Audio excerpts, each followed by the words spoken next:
The landing for Big Agony on Sunday Lake is an easy landing. The water is shallow and the bottom sandy. The beach is smooth and there is adequate area for at least 3 canoes. Be sure to unload your gear away from the beach as this is a busy area. Immediately to the north of the landing is a campsite. It extends some 40 meters or so back into the woods. While we do not recommend it, due to the busy traffic on the Portage, it is available if you need to get off the water quickly or if you get caught on the trail in stormy weather. This site is better than being on the water in lightning. If you use it, put your tents as far back into the clearing as possible, as the shape of the bay by the landing magnifies the wind velocity in bad weather. The trail begins over the roots, seen here as the camera is steadied in my hand after loading my pack. It is best to walk to the left of the roots as they may cause you to fall. In wet weather, exposed roots are always very slippery.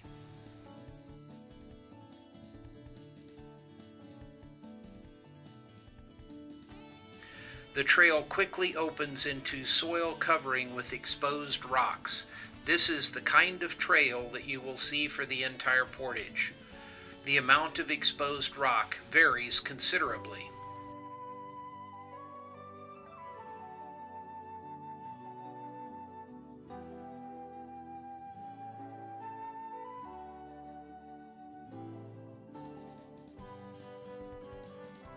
The trail immediately begins a gradual uphill course, but it is not steep. You quickly see the variation in the amount of exposed rock. These rocks become very large in some parts of the trail. Exposed tree roots are also common. In wet weather, these roots become very slippery. Very early, develop the habit of stepping over them, not on top of them.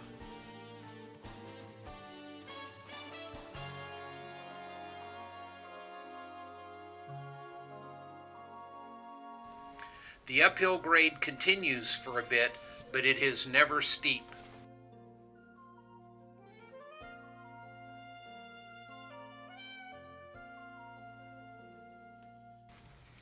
Shortly, a fairly flat area is encountered, but the roots and rocks continue.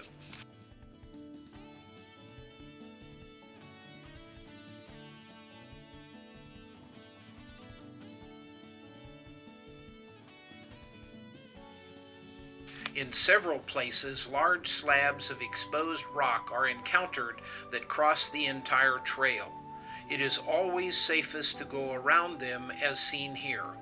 Trails in dirt are on both the left and the right, and they are safer than walking up the rock surface. This is especially true in wet weather.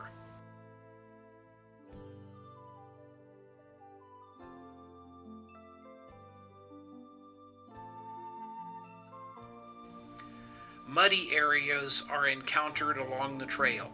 This film was made when rain 2 days earlier was reasonably heavy. This muddy area is not deep and should be no problem. The best footing is in the dry area to the right. When you encounter larger rocks closer together, take a slower walk and use the old safety adage, around, over, on. This means your first choice should always be walk around obstacles if possible. If not, step over them. Only step on them as a last resort. Following this simple rule will save you falls or sprained and perhaps broken ankles. This muddy area is wetter and deeper, but still the dry path to the right should be solid footage.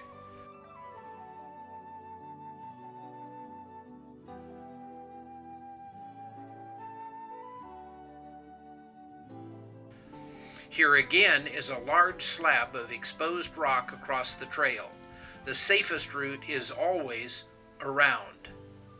To the right is an area with natural steps up the dirt trail.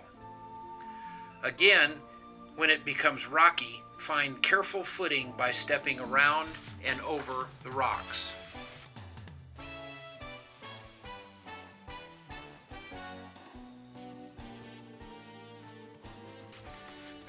Here is another exposed rock across the trail. Note an alternate trail to the left is the best route here. It is higher and it will stay drier.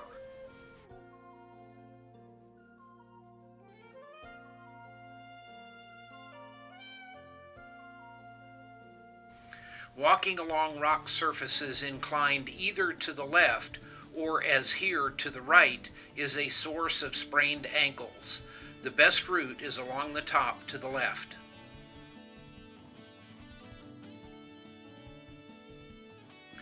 Trees that have fallen across the trail are called falls. Here, a very high fall on the left has been cut by the Quetico Trail crews. The rest of the trunk can be seen along the trail at the right.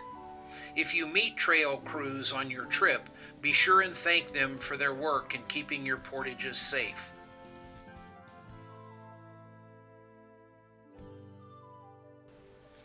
Here are two recent falls across the trail.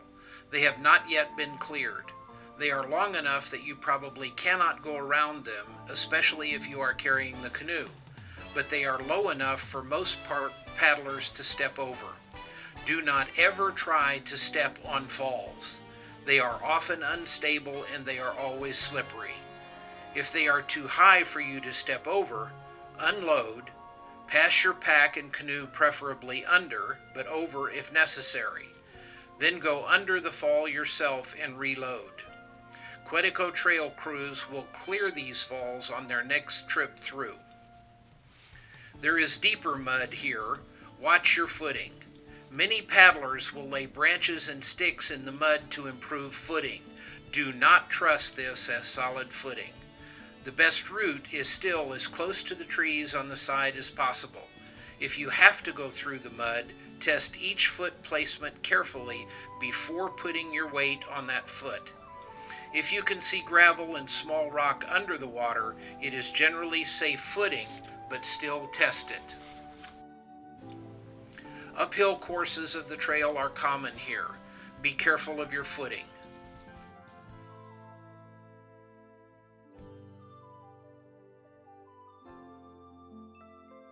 Everyone's favorite view is the first view of water seen at the top of this section. You are getting close to the end. The last downhill walk can be treacherous. We believe downhill sections are more dangerous than uphill. At the top of it, look for the best path. Go slow.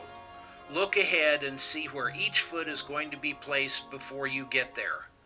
The best path here is to the left where some natural steps can be seen.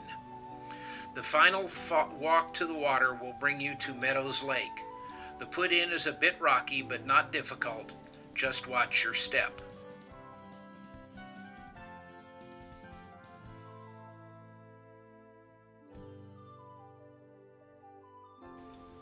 Off to the left, that is the north, there is a campsite. It is small, often not clean, and we do not recommend it. It is, however, available if you get caught in storms and need to get off the water.